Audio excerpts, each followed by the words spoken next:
Anna Valencia, City Clerk of Chicago, first-generation college grad, Latina, millennial, faith-driven, commitment to serve, integrity, inclusive, persistent. These are the words that people have used to try to define me and try to put me in a little box. However, it's not a single word that defines me, but a set of moments that defined my leadership journey. And one of these moments I want to share with you this evening. 3 years ago, I was asked to run Senator Dick Durbin's campaign. I was 28, a $10 million budget, and a statewide campaign. It was my first leadership major opportunity. And I was asked to attend a meeting with him to help plan the 2014 Democratic Coordinated Campaign to help elect Democrats from the top of the ticket to the bottom of the ticket. And I remember being so excited to be in that room. I was prepared, I was organized, I was helping plan the whole meeting. To be in that room with the governor and the Speaker of the House, the Senate President, and Senator Durbin, all men, all leaders, all smart, capable. And I remember we were waiting for that meeting to begin, and everyone looked at each other. And I knew they were thinking of who's running the meeting. And in that moment, Senator Durbin did something. And he turns to me and says, "Anna, run the meeting." And that moment made me look at myself as a leader. It made me feel empowered and have the self-confidence to then go on and lead and raise my hand for other opportunities 3 years later and down the road.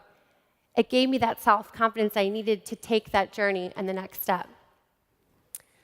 But as we are on this journey, I don't want to keep being the first Latina or the second Latina or the second woman to hold a citywide elected office.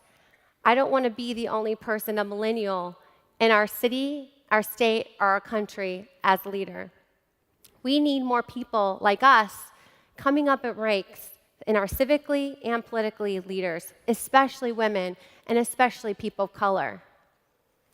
I notice even in my office there are spaces and places for me to be intentional about including those leaders in meetings and empowering them to use their voice and giving them space to participate as a leader. But we can't do it alone. And so tonight, I ask you, as civic leaders and political leaders in this room, to be intentional to include millennials, women, and people of color in your organizations, to create space for them to thrive. We don't even know sometimes where the doors of opportunities are. Help us find that door. Open it for us. Bring us in. Empower us to lead. Look harder to find us. We are out there. We are not unicorns. Please come to our spaces and places and find us and encourage us and help build that self-confidence. Because places we've come, we don't come with those networks and self-confidence to lead and do that moment, what Senator Durbin did for me. And to my fellow millennials, first, be prepared for these opportunities. I was so happy I was prepared to seize the opportunities when they arise. Ask for it and take it. Ask again and keep asking. Keep your hustle game strong. We all know we have to hustle. And yes, protesting is great, and I'm a big believer, but also participate. Get inside the room and make the changes in government we need for the impacts of policies that our communities so desperately need. Get inside the room. And lastly, stop texting and start talking. We need to have more conversations.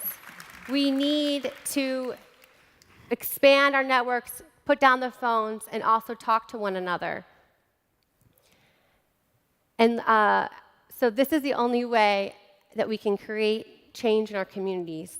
Because when we bring voices with lived experiences into the rooms and empower them, then together we truly can lift up the next generation of leaders.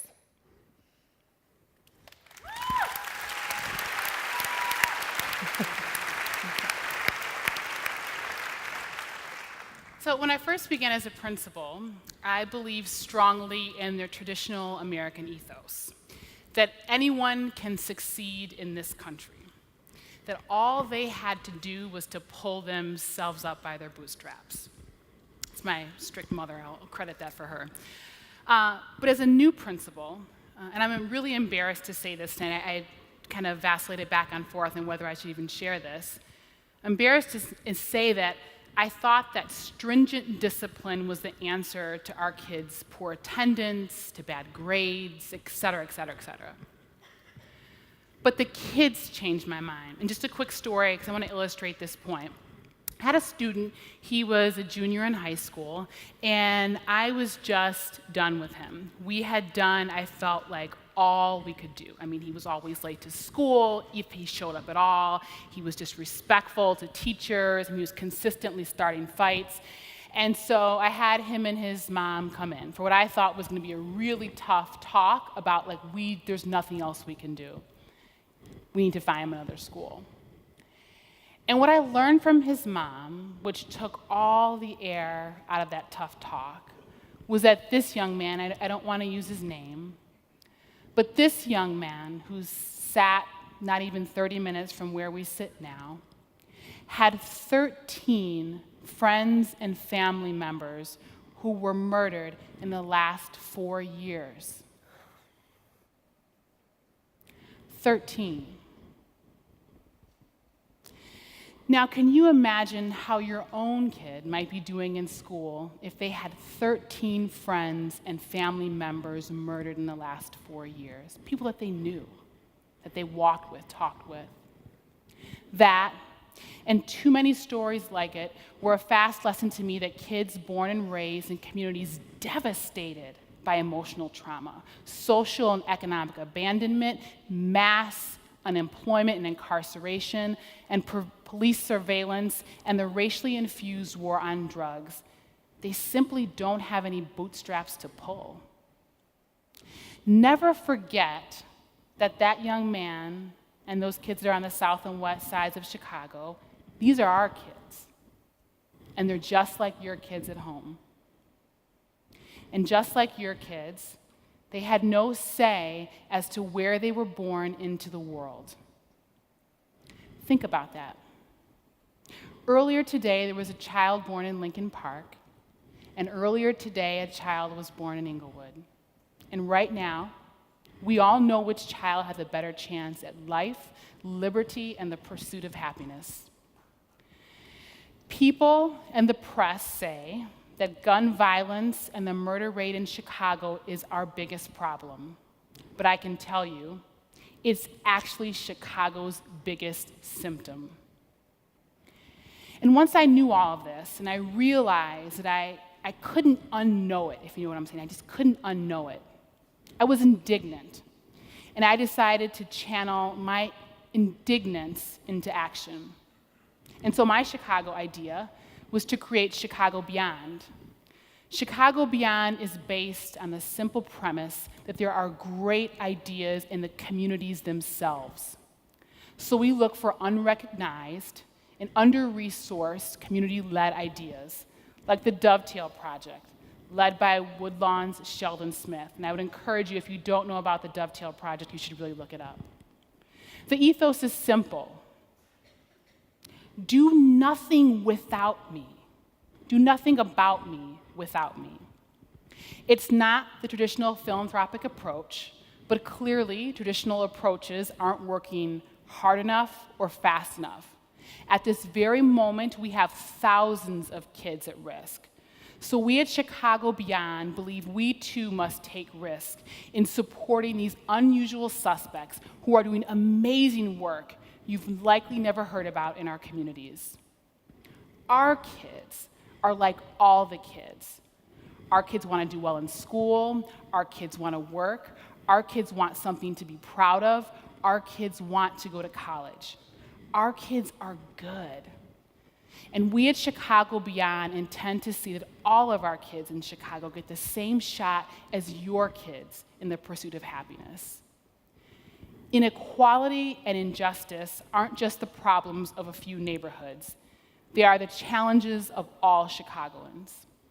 We believe with all our hearts that real and permanent change for Chicago's kids is possible.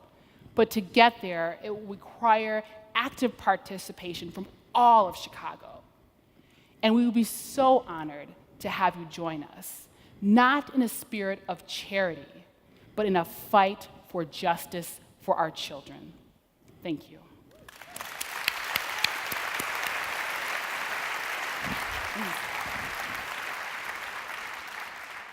When I think of the state of our union, it's hard not to go back to the beginning, and by that I don't mean Hamilton.